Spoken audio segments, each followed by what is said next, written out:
Hi friends, good morning. నేను ఇంత ముందుకు చూపెట్టాను కదండి మా కాకరకాయ చెట్టు. ఇప్పుడు ఇది చూడండి, ఇగో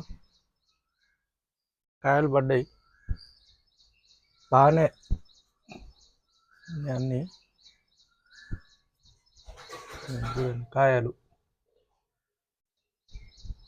కాకపోతే ఇగో ఇక్కడ చూడండి, కొన్ని కాయలు సగం పండు వారి ఇట్లా అయిపోతున్నాయి.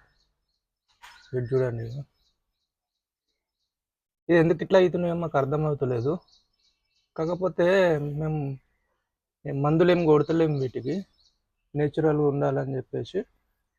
ఆ, దీనికి సొల్యూషన్ అనేది ఎవరికైనా తెలిసేది ఉంటే మాకు కొంచెం, ఎవరైనా రైతులు ఉంటే సహాయం చేయగలరు, కామెంట్ రూపంగా పెట్టండి. ఓకేనా ఫ్రెండ్స్? బాయ్.